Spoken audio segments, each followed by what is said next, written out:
ایک Raymond baker کی کتاب ہے دی وے آف دا ورلڈ.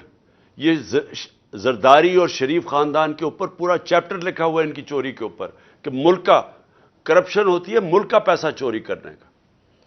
ان کی کرپشن پہ ملک کا جو انہوں نے پیسہ چوری کیا وہ کتاب ان کی کتاب میں ہے. اور اگر یہ غلط انہوں نے لکھا تو جا کے ان کے اوپر سو کریں. جس طرح میں یہ جیو اور جیو گروپ کو سو کر رہا ہوں, دبئی کے اندر بھی کر رہا ہوں, امریکہ میں بھی کر رہا ہوں, اور برطانیہ میں بھی کر رہا ہوں, کیونکہ وہاں کے قانون ایسے ہیں کہ آپ اگر کسی کے اوپر غلط چیز کریں, غلط بیانی کریں, وہاں تو وہ بڑے اسٹرکٹ قانون ہیں. تو کیوں نہیں ان کو سو کرتے؟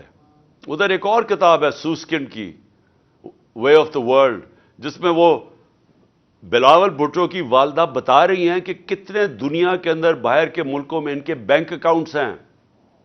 وہ اس کتاب میں لکھا ہوا ہے.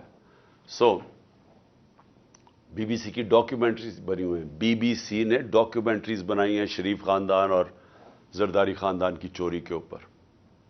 تو ان کو ساروں کو پاک کیا جا رہا ہے. این آر او 2 دے کے. N R O general Musharraf نے دیا تھا. 4 گنا پاکستان کے قرضے بڑے تھے این آر او 1 کے بعد. لوٹ مار ہوئی تھی. ہم نے اٹھایا تھا وہ بینکرپٹ ملک جو 2018 کو ہمیں ملا تھا کہ جب دیوالیہ نکلا ہوا تھا. اور یہ اب N R O 2 general Bajwa نے دیا ان کو کہ یہ اب آئے ہیں سارے پاک ہو کے, اور آہستہ آہستہ ان کے سارے کرپشن کیسز ختم ہو رہے ہیں. اور ایک یعنی قانون بنائے ہیں انہوں نے نیب امینڈمنٹس میں کہ ایک کی کرپشن معاف ہو رہی ہے.